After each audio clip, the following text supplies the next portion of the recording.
Dalam kegiatan coaching untuk supervisi akademik ini mempunyai tujuan pembelajaran khusus, yaitu calon guru penggerak mempraktekkan rangkaian supervisi akademik dalam pembelajaran dengan menggunakan paradigma berpikir coaching dan melakukan refleksi terhadap praktek supervisi akademik tersebut.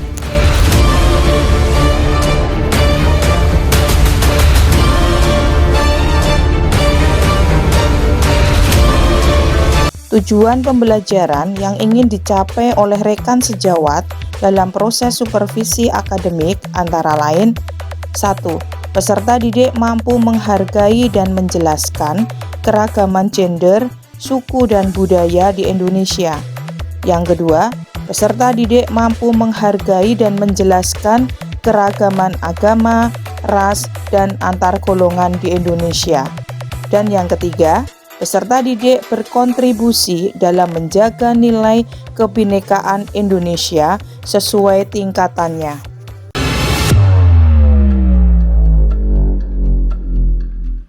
Assalamualaikum warahmatullahi wabarakatuh. Waalaikumsalam warahmatullahi wabarakatuh. Saya Desi Akmalina, calon guru penggerak angkatan 10 dari SMP Negeri 4 Brebes, Kabupaten Brebes, Provinsi Jawa Tengah. Di sini kami ingin melaksanakan kegiatan supervisi akademik, coaching untuk supervisi akademik masuk dalam tahapan pra-observasi. Bersama rekan saya, Bu Neti Indrawati, beliau adalah pengajar di SMP Negeri 4 Brebes, mata pelajaran PPKN. Selamat siang, Bu Neti. Selamat siang, Bu. Ya. Maaf mengganggu waktunya, Bu Neti. Kita sambil nunggu waktu untuk finger ya, Bu Neti. Kita ngobrol santai saja untuk kegiatan, persiapan untuk kegiatan observasi besok pagi, Bu Neti. Sebelum besok pagi kita melakukan observasi, saya ingin ngobrol sebentar untuk persiapan, pengen tahu sejauh mana persiapan yang telah Bu Neti lakukan. Ya. Ada beberapa pertanyaan, Bu Neti, tapi kita santai saja ya. Bu Neti keberatan nggak kalau kita ngobrol? Terima kasih, Bu Neti. Untuk pertanyaan pertama, Bu Neti, untuk kegiatan besok pagi supervisi kita, kira-kira tujuan pembelajaran yang ingin tema dulu, tema pembelajaran atau topik pembelajaran yang ingin Bu Neti angkat untuk observasi besok pagi apa itu?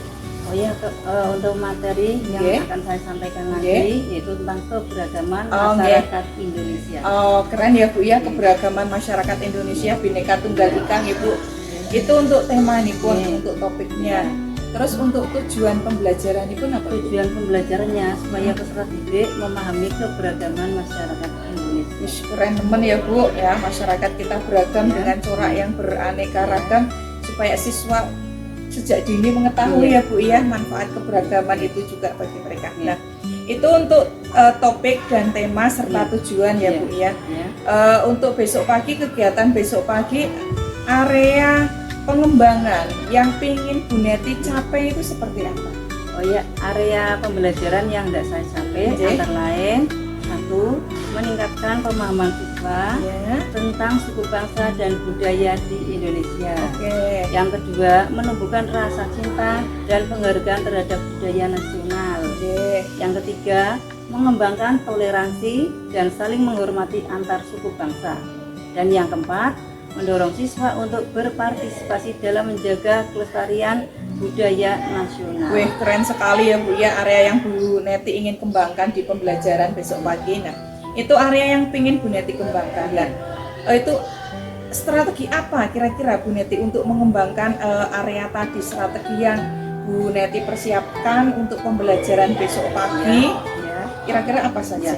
Strategi yang saya persiapkan antara lain: 1. Pembelajaran menggunakan berbagai metode pembelajaran yang menarik dan interaktif, seperti diskusi kelompok, permainan peran, simulasi, dan proyek. Kemudian yang kedua, melibatkan siswa dalam kegiatan belajar yang berkaitan dengan budaya lokal dan budaya daerah lain di Indonesia. Yang ketiga, memanfaatkan media pembelajaran seperti video, audio, dan gambar untuk memperkaya pembelajaran. Oke, keren ya Bu. Berarti udah beberapa media pembelajaran yang Bu Neti gunakan sesuai dengan karakter siswa nggih Bu nggih. Ada video, ada audio, ada PowerPoint dan lain sebagainya. Berarti Bu Neti udah menjembatani karakter siswa nggih Bu Neti. Itu strategi yang Bu Neti terapkan. Nah, kira-kira untuk penilaiannya bagaimana nanti? Untuk penilaian yang saya terapkan, yang pertama yaitu mengembangkan instrumen penilaian yang beragam, seperti tes, observasi, dan portofolio. Yang kedua, memberikan penilaian yang objektif dan transparan kepada siswa. Yang ketiga, memberikan umpan balik yang konstruktif kepada siswa untuk membantu mereka meningkatkan pemahaman dan kemampuan mereka. Oke, ya, penilaiannya juga lengkap, strateginya lengkap, keren sekali Bu Neti. Jadi benar-benar Bu Neti sudah mempersiapkan komplit ya Bu Neti, sudah memfasilitasi karakter siswa juga. Nah, itu area ataupun strategi proses penilaian, kira-kira butuh sumber daya apa saja Bu Neti? Sumber daya yang saya butuhkan antara lain satu, mempersiapkan bahan ajar yang lengkap dan relevan dengan topik keanekaragaman budaya nasional. Yang kedua, memanfaatkan teknologi informasi dan komunikasi untuk mendukung pembelajaran. Dan yang ketiga, bekerja sama dengan berbagai pihak seperti orang tua, masyarakat, dan lembaga budaya untuk memperkaya pembelajaran. Oke, di sumber dayanya juga lengkap ya Bu Neti. Saya cuma ngobrol gitu aja, jadi pengen tahu sejauh mana persiapan yang sudah Bu Neti persiapkan untuk besok pagi. Semoga besok pagi diberi kemudahan, kelancaran.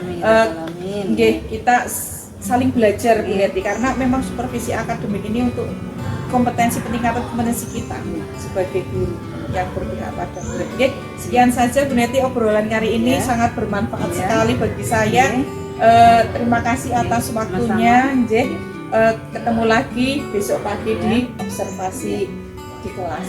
Terima kasih ya Bu Neti.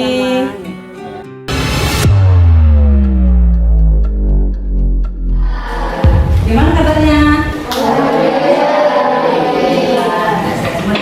Ini meskipun dalam kegiatan belajar mengajar ya dilaksanakan siang hari, kita tetap semangat ya, semangat pagi siang semangat kita ya, semangat untuk belajar ya.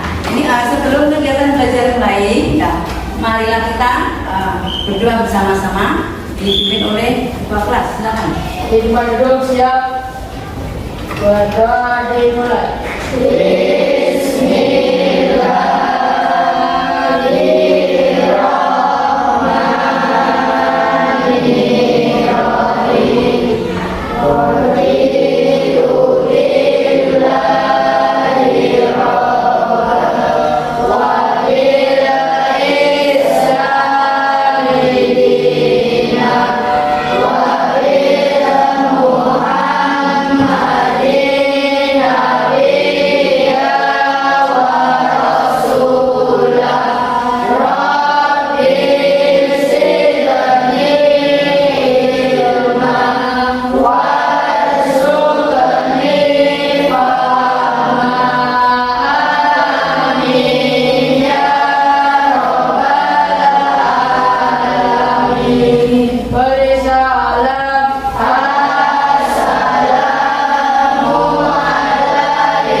Untuk kegiatan pembelajaran hari ini, yang ini ya, seperti biasanya sebelum kegiatan belajar mengajar dimulai, saya dulu ya.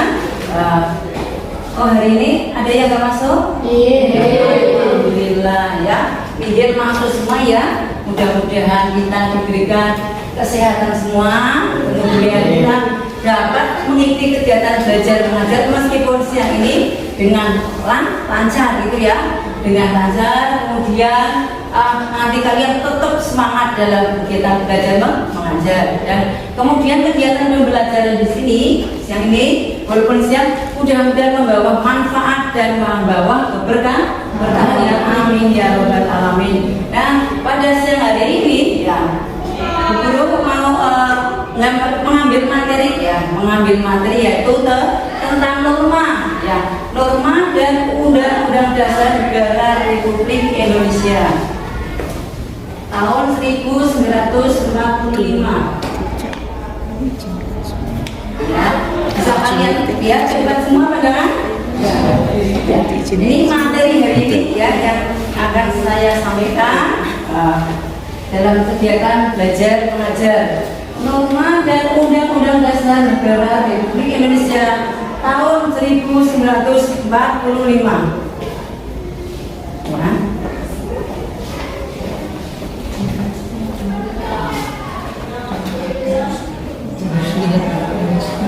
Ya, norma dan saya ulang lagi ya, norma dan Undang-Undang Dasar Negara Republik Indonesia tahun 1945 ya. Nah, sebelum saya menerangkan mengenai norma, ini juga ada di materi-materinya, yaitu norma masyarakat ya. Norma masyarakat di sini meliputi ada 4 ya, yaitu norma agama, norma kesusilaan, norma kesopanan, dan norma hukum ya. Itu materi tentang norma masyarakat. Kemudian saya atau guru mau menjelaskan tujuan pembelajaran ya, tujuan pembelajaran. Jadi yaitu yang pertama memahami pengertian norma, yang kedua menunjukkan sikap menghargai norma yang berlaku dalam masyarakat, yang ketiga menganalisis fungsi norma hukum dalam mewujudkan keadilan. Nah, sebelum saya menjelaskan materi lebih lanjut, ya, barangkali ada yang tahu pengertian norma. Norma itu apa coba? Norma, siapa yang tahu coba? Menjajari? Ayo, gak usah malu-malu. Ya, siapa? Ya, siapa? Mbak Akila. Ya, pengertian norma itu apa coba? Ayo, gak usah malu-malu. Ayo. Iya, norma itu aturan. Ya, norma itu aturan. Aturan yang mengatur tingkah laku ya masyarakat atau manusia yang apa coba? Oh, yang baik dan buruk. Ya, jadi tingkah laku manusia itu dalam kehidupan sehari-hari itu kan ada sih baik, ada yang buruk. Tapi kita ya sebagai warga negara yang baik, kita harus melaksanakan perilaku atau perbuatan dalam kehidupan sehari-hari itu yang apa ya? Yang baik ya. Nah, sekarang Bu Leti mau menayangkan mengenai video. Ya.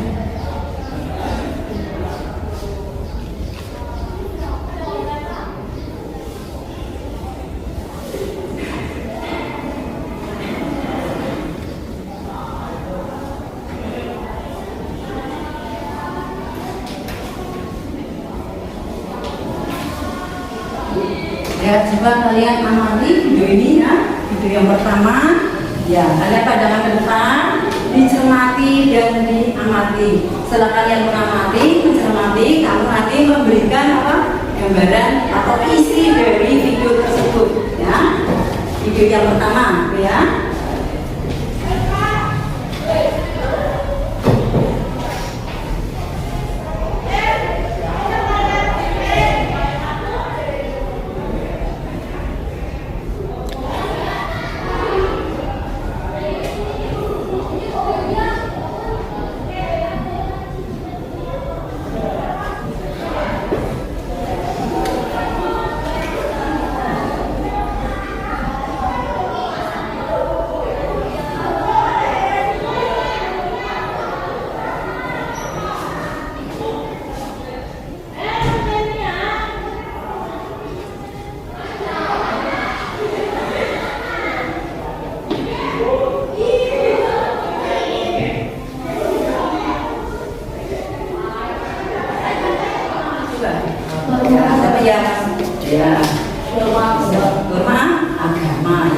Norma agama. Bisa nyebut norma agama, coba jelaskan. Di video kayak setelah saya mengamati menggambarkan bahwa masyarakat atau umat Islam menjalankan ibadah sholat atau menjalankan puasa. Ya, terima kasih Mas Isam ya. Tadi Mas Isam telah mencermati video yang pertama, yaitu video tentang norma. Ya, norma agama itu norma yang pertama itu ya. Dan dia menjelaskan bahwa tadi pengamatan tersebut ya umat Islam ya atau pada masyarakat ya akan melaksanakan ibadah sholat di masjid itu. Nah, norma agama itu merupakan ya peraturan yang berisi perintah yang harus dijalankan dan larangan yang harus ditinggalkan ya. Kita sebagai ya umat Islam harus menjalankan kewajibannya. Misalkan ya Bapak ada buku yang disitu ada buku guru berarti menunjukkan ya anak perempuan tadi berarti menunjukkan sikap apa coba? Sikap jujur ya, sikap jujur itu harus perlu kita tanamkan ya, karena kalau kita biasa jujur kita itu akan merasa tenang ya, tidak merasa was-was ya, karena harus punya sikap jujur gitu ya. Ini norma kesopanan, yaitu apa? Peraturan hidup ya yang timbul dari apa? Sanubari hati manusia yang berupa apa? Ya, mendapat sanksinya apa coba kalau norma kesusilaan? Ya misalnya ya, bisa norma kesusilaan, sanksinya apa coba kalau seseorang itu melanggar norma kesusilaan? Sanksinya coba, jangan kesusilaan coba, ayo. Sanksinya apa? Ayo. Siapa yang bisa? Kalau tak usah kan dia sudah siapa? Ayo. Ayo mbak. Sanksinya apa coba? Kalau tak usah jawab bisa dijawab. Apa? Sanksinya apa? Ya sanksinya itu dikucilkan, diasingkan dari masalah ini ya. Jadi norma kesusilaan. Tapi contohnya kejujuran, menurunkan uang dikasihkan ke ibu karena merasa bukan miliknya itu ya. Kemudian selain jujur tadi, misalkan contoh yang lain itu apa? Sikap saling nolong ya. Kita ya menolong dengan sesama manusia tidak boleh ada musuh ya, kita harus merangkul bersama-sama. Kenapa? Kita itu sebagai apa? Manusia itu sebagai makhluk apa coba? Ya makhluk sosial. Manusia itu tidak dapat hidup sendiri ya tanpa adanya bantuan dari orang lain itu ya. Jadi kita hidup berdampingan ya dengan misalnya berbeda agama, suku, bahasa, adat istiadat, kita tetap menjalin apa? Persatuan dan kesatuan ya. Jadi supaya tercipta kehidupan yang damai, tentram ya, dan aman gitu ya. Ini norma kesusilaan yang kedua. Sekarang norma yang ketiga.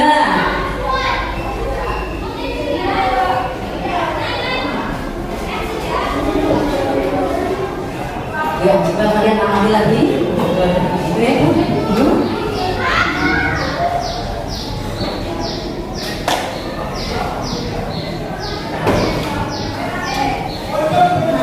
coba kasih penjelasan sedikit.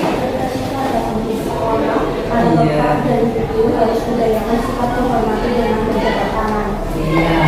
Iya, di lingkungan sekolah setiap hari ya, kalau pagi-pagi ya kan ada bapak ibu guru, tapi kan di sana kamu ya itu datang ya sekolah, lihat bapak ibu guru, kamu harus apa? Berjabat tangan, itu menandakan kamu apa? Ya menghormati sama bapak ibu guru yang ada di rumah, itu ya. Bagi yang misalkan yang naik sepeda, tinggal ya hantam kepala aja, yang itu jalan saling gitu ya, itu dibudayakan ya setiap hari. Ini norma kesopanan itu ya. Norma kesopanan pengertiannya apa? Itu peraturan atau aturan hidup yang timbul dari sekelompok pergaulan manusia itu ya, sekelompok pergaulan manusia. Kemudian misalkan ya seseorang itu ya melanggar norma kesopanan, sanksinya apa coba? Ayo, melanggar norma kesopanan, sanksinya apa? Ya, diizinkan, diasingkan. Ya, siapa lagi yang menjawab? Diizinkan, diasingkan. Apa? Siapa yang menjawab? Itu apa? Siapa lagi yang jawab? Yaitu apa itu merasa malu dan menyesal atas perbuatan yang dilaksanakan oleh diri sendiri.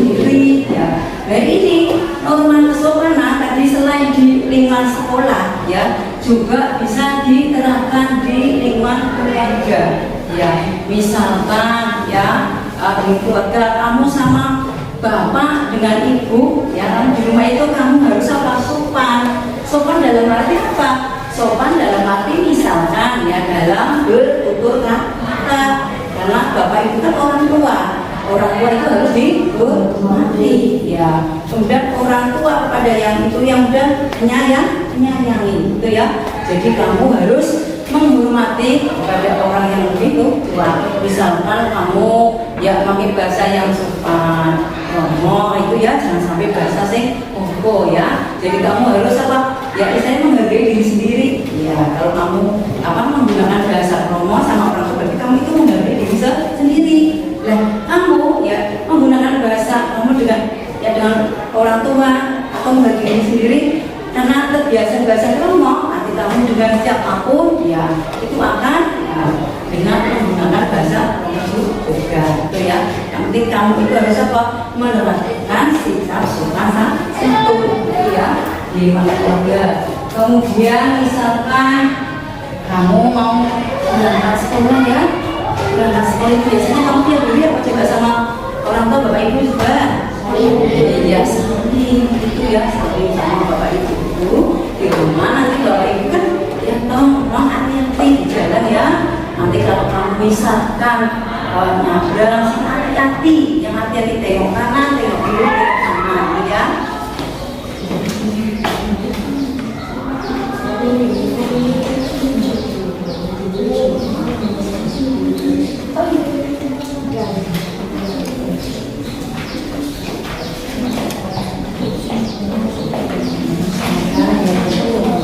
Boleh, buku paket boleh, buku undangan boleh ya. Ini boleh dikasih waktu 20 menit ya, 20 menit.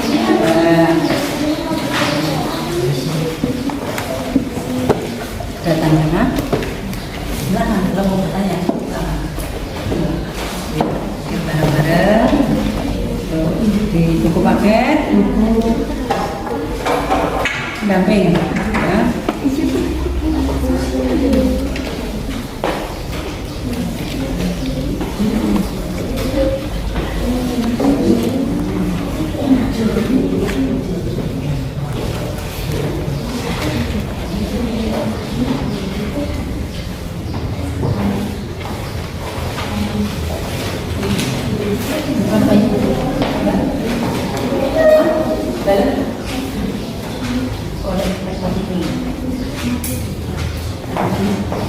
Barusan mati, barusan.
Diskusi kami. Sebelum mempresentasikan saya akan perkenalkan diri. Nama saya Fahmi Syafiqul Fadil. Yang keras suaranya biar semua. Nama saya Yunus Mauludi. Perkenalkan nama saya Firman Nisa. Norma kesopanan. Mencatat tangan adalah norma kesopanan yang mencerminkan salam atau salam hormat dalam budaya banyak masyarakat. Hal ini menunjukkan penghormatan dan kesopanan dalam interaksi sosial atau hubungan berbalik antar seseorang, serta dianggap sebagai tanda keramahan dan keterbukaan sikap sopan santun untuk kita kembangkan baik di lingkungan keluarga, sekolah, dan masyarakat. Contoh norma kesopanan di lingkungan keluarga: mengetuk pintu dan mengucapkan salam saat akan masuk rumah atau kamar, meminta izin kepada anggota keluarga rumah jika akan meminjam barang menghargai. Yang ketiga, menghargai keyakinan atau agama anggota keluarga lain yang berbeda. Contoh kesopanan di lingkungan sekolah: berdoa sebelum dan sesudah pelajaran, tidak mengambil barang orang lain, menghormati teman yang berbeda agama. Contoh norma kesopanan di lingkungan masyarakat: menghormati perbedaan agama, menjaga kerukunan, membantu sesama, membuang sampah pada tempatnya, menghormati orang yang lebih tua. Ya, terima kasih. Nah, jadi ini tadi kelompok 3 ya, tuh norma kesopanan. Ini maju pertama atau wakil dulu ya. Dan tadi ya, Mas, ya Masnya tadi kan mau lewat ya, nggak mau lewat. Kemudian apa itu nggak sengaja, dia menyinggung bukunya Mbak Lisa, itu ya, menyinggung bukunya Mbak Lisa. Setelah itu apa? Nah, Mbak Lisa kan bilang, kamu gimana sih? Ya, jalan kok nggak lihat. Saya sampai apa? Saya sampai jatuh. Ya, kemudian ya Masnya tadi sudah menjawab, maaf ya, saya nggak sengaja. Ya, kemudian Masnya tadi sudah mengambilkan buku, kemudian sudah minta maaf ya, minta maaf. Berarti ini menunjukkan norma apa? Coba tadi Masnya sama Mbak Lisa sudah minta maaf, nggak sengaja, tinggal jatuh. Norma apa coba? Coba. Kalau kita tadi nyenggol, nggak sengaja minta maaf itu norma apa coba? Ayo. Norma ya. Minta maaf. Iya sama. Iya. Walaupun nggak sama, apa itu? Walaupun nggak sengaja merasa salah, ya jadi minta maaf itu ya, minta maaf. Kemudian Mbak Lisa sudah memberikan maaf. Dan ini maju di depan ini, merah tadi Mas Ian tadi sudah nyenggol. Kemudian setelah duduknya ya lupa. Ini apa? Ya kakinya itu satu atau diminta satu itu ya. Berarti menunjukkan sikap sopan. Dan coba duduk di depan, pas kegiatan belajar mengajar berlangsung duduknya di ini, tadinya diangkat satu. Ada ibu guru, ya, ada teman-teman sopan. Dan coba tadi bahasa lagi tadi Mbak Alfi sudah mengingatkan ya duduknya yang sopan. Hari ini di kelas kegiatan belajar mengajar dan ada ibu guru, kemudian teman-teman juga duduknya sopan. Kemudian Mas yang menyadari kesalahan akhirnya apa, dia duduk dengan apa? Sopan gitu ya. Ini menunjukkan norma kesopanan. Nah, kemudian ya terima kasih ya atas kelompok 3 yang telah maju dulu. Kemudian kita beri semangat, tepuk tangan. Kita untuk selalu berbuat baik untuk masyarakat. Dia mengajarkan kita harus selalu berbuat baik sesuai dengan kata hati. Berarti apa? Jujur ini diterapkan di mana coba? Masyarakat, sekolah dan keluarga. Di keluarga contohnya ya. Nah, misalkan kamu yang kalau di sekolahan kan biasa ada itu yang muda-muda, kemudian di koperasi ada alat-alat tulis, ya, kemudian di kantin ada jajan macam-macam, ya. Kamu bisa ya beli buku pendamping di koperasi, Ya misalnya harganya kok 15.000, ya harus bilang jujur 15.000. Jangan sampai diberatkan 20 nggak boleh ya. Harus bersikap jujur ya. Jadi sikap jujur ini harus ditanamkan sejak ini, yaitu di lingkungan keluarga itu ya. Apalagi misalkan boleh beberapa buku ada 5 ada 6 ya, insya Allah ya orang tua kalau dimintai uang untuk kegiatan sekolah, untuk keperluan sekolah, insya Allah orang tua itu apa? Memenuhi atau menuruti ya. Nggak mungkin, Bu, saya minta uang ya Bu buat beli itu buku pendamping, harganya berapa? Kita bilang 50. Kemudian Bu bilang ada berapa buku? Ya, ini buku yang sudah ada 5 Bu, misalkan ya, dikasih 5, ternyata yang diberikan hanya 1, itu tidak boleh gitu ya. Jadi harus jujur. Beli pulpen di koperasi harganya 2.000 ya 2.000 ya. Ya jadi kamu nggak boleh kok berbohong ya. Tadi seperti disampaikan oleh Mas tadi ya, itu ya, ya berkata sesuai dengan hati, sikap jujur gitu ya. Ya apalagi coba saya mau tanya, apalagi? Ya silakan. Ya. Contoh norma agama ya Mas Fahmi, hanya contoh norma agama. Ya. Ya sholat. Apalagi? Ya apalagi? Selain sholat? Ya sholat. Nasi apalagi? Puasa. Ya. Kemudian berzakat, berbakti kepada orang tua. Ini kita tinggal menyimpulkan materi tentang norma hari ini ya. Coba siapa yang bisa menyimpulkan materi hari ini, coba siapa Mbak Saren ya, coba. Norma adalah aturan hidup atau pedoman yang mengatur tingkah laku seseorang oleh karena itu baik di lingkungan keluarga, sekolah dan masyarakat. Kita harus mematuhi norma yang berlaku. Iya, terima kasih ya. Jadi norma itu aturan yang mengatur tentang tingkah laku ya manusia dalam kehidupan sehari-hari. Kemudian norma ini bisa diterapkan ya di lingkungan keluarga, sekolah maupun masyarakat. Ya sebagai penutup itu kegiatan pembelajaran hari ini ya, marilah kita berdoa bersama-sama. Sebelum itu berdoa, ini pelajaran hari ini menyenangkan ya coba? Tepuk tangan bersama.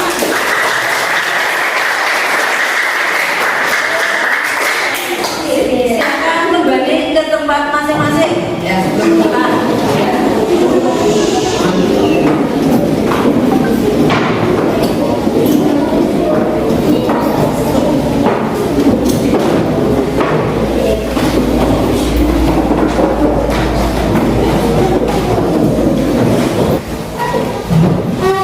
Sebelum kita tutup bersama-sama ya, sebagai tugas untuk di rumah ya, kalian nanti buka buku pendamping ya, atau buku paket ya, dibaca ya, dibaca di rumah. Dan untuk pertemuan berikutnya yaitu materi tentang ya tadi kan norma ya, berarti materi tentang Undang-Undang Dasar Negara Republik Indonesia tahun 1945. Siap ya? Siap.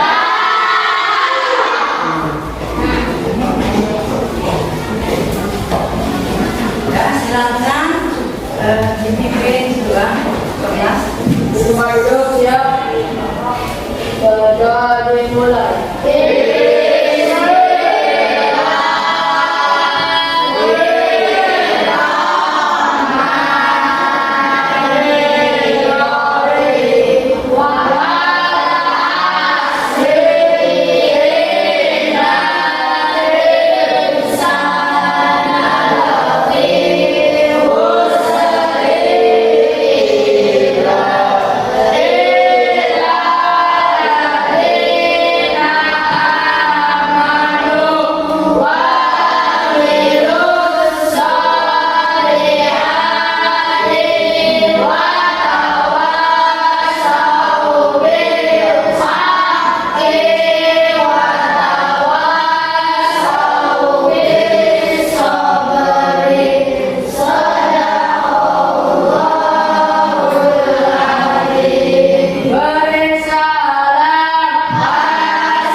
kasih ya atas semangat kalian belajar di kegiatan pembelajaran hari ini itu ya. Kemudian semoga apa yang boleh disampaikan ya bermanfaat bagi kalian semua ya.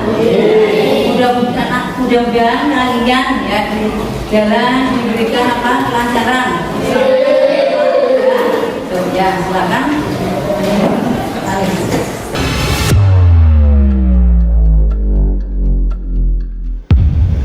Assalamualaikum Bu Neti. Waalaikumsalam warahmatullahi wabarakatuh. Jadi ini pasca observasi ya Bu Neti. Kemarin saya sudah melakukan observasi dengan Bu Neti dalam pembelajaran Bu Neti di kelas mengenai pembelajaran berdiferensiasi. Ya, gimana kabarnya? Baik, Bu Desi, terima kasih sudah bertanya. Saya masih merasa sedikit gugup, tapi saya juga antusias untuk mencoba strategi pembelajaran berdiferensiasi di kelas saya. Terima kasih ya Bu Neti sudah antusias, itu sudah nilai plus Bu Neti. Jadi pembelajaran berdiferensiasi itu memang pembelajaran yang berpihak pada murid. Kira-kira nanti kita akan mempelajari apa saja Bu Neti tentang kemarin supervisi itu. Bu Neti bisa didapatkan apa saja? Saya banyak belajar tentang bagaimana memotivasi kebutuhan belajar yang berbeda-beda dari murid-murid saya dan bagaimana menyediakan berbagai pilihan belajar yang sesuai dengan kebutuhan mereka.